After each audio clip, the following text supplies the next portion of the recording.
Nel 2002 l'artista di fumetti belga Benoît Socal ci ha presentato Kate Walker, un ambizioso avvocato americano inviato per sovrintendere alla dismissione della manifattura Vorarlberg, una un tempo fiorente fabbrica di automi. Accolto con calore da pubblico e critica, a Siberia sono seguiti altri 2 giochi e oggi, a 5 anni dall'uscita di Siberia 3, Microids porta sul mercato il 4º episodio, Siberia The World Before, che Sokal purtroppo non ha visto completato, essendo scomparso durante lo sviluppo. Disponibile per il momento solo su PC, ma in arrivo nel corso del 2022 anche su console.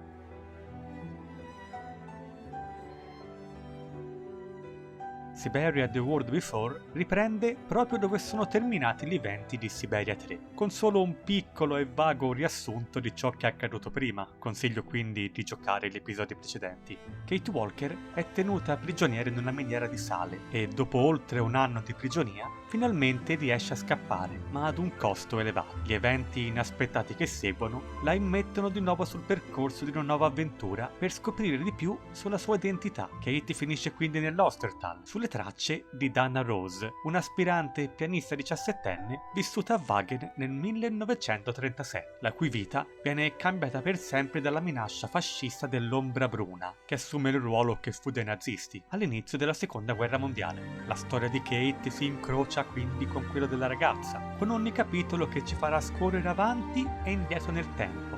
Sopraffatta dagli eventi, Kate sarà costretta a riflettere sulle sue scelte e perfino sulla sua identità. I treni che ha inseguito finora sono solo una fuga? È forse ora di tornare a New York e accettare le conseguenze delle sue azioni? A differenza dei giochi precedenti, il viaggio di The World Before è più personale che fisico.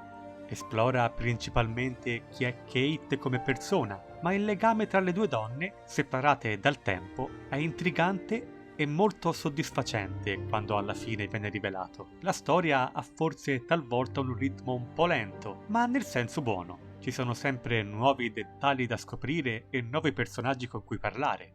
E Kate è finalmente un personaggio completo e non più un fattorino al servizio degli altri.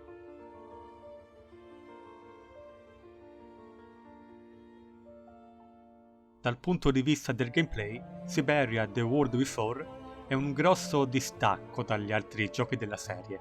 È soprattutto un viaggio attraverso la vita dei personaggi, con qualche piccolo puzzle qua e là, nessuno dei quali potrà tenervi bloccati a lungo. Ad alcuni fan più accaniti questa scelta non piacerà, mentre altri apprezzeranno la sensazione più organica che lasciano gli enigmi ed il modo in cui sono integrati alla narrativa.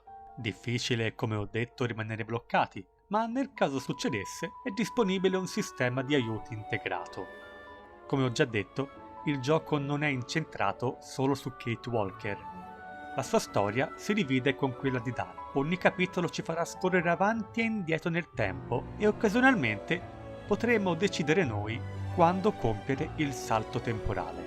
Ci sono infatti momenti in cui Kate avrà bisogno di informazioni reperibili soltanto da Dana nel passato. Passando ai controlli, nonostante Siberia The World Before adotti un approccio moderno 3D all'avventura, ha ancora il cuore dei classici punta e clicca, lasciando al giocatore la scelta se muovere Kate con la levetta analogica oppure con il mouse, cliccando manualmente ogni volta che vorremmo far spostare Kate, oppure trascinando il puntatore, mantenendo premuto il tasto del mouse e facendo in modo che Kate cammini automaticamente. Gli hotspot sono sempre contrassegnati in modo molto chiaro e sono quasi impossibili da mancare, a meno che la telecamera non si metta a farci dei brutti scherzi. Nonostante sia abbastanza facile, sono necessarie almeno 12 ore per raggiungere il finale.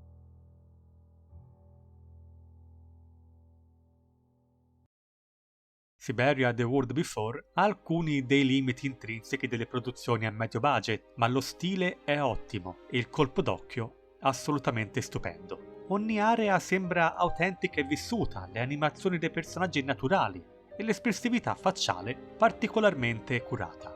Un inconveniente è l'uso di angolazioni fisse, con una telecamera che talvolta mette i bastoni fra le ruote ai giocatori nascondendo i punti attivi e facendo desiderare di poter avere un minimo di controllo su di essa. Ci sono poi alcuni problemi di prestazioni, specialmente con schede grafiche Nvidia. Questo non è un grosso problema per un gioco di avventura, ma di tanto in tanto diventa fastidioso passare da 120 a 40 frame senza una ragione apparente. Un altro piccolo inconveniente è che il gioco utilizza soltanto il sistema di salvataggio automatico. È sì possibile creare 3 diversi profili, ma se ci dimenticheremo un obiettivo secondario, non potremo fare nulla se non andare avanti, cosa molto fastidiosa per i giocatori interessati alle achievements, e non è neppure possibile rigiocare i singoli capitoli, a meno di farsi a mano un backup dei salvataggi.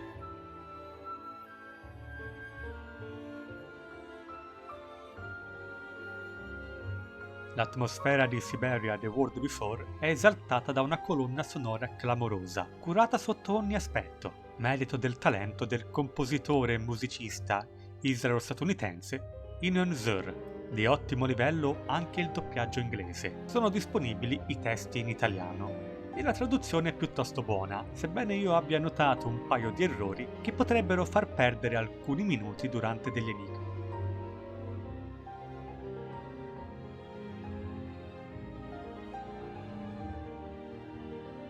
Nonostante alcuni piccoli difetti, i fan della serie di Siberia e dei giochi di avventura in generale troveranno molto da apprezzare in Siberia The World Before, sorretto da una storia avvincente, personaggi affascinanti, una cittadina, Wagen, meravigliosa e puzzle semplici ma ben progettati, un degno omaggio alla memoria di Benoît Sokal.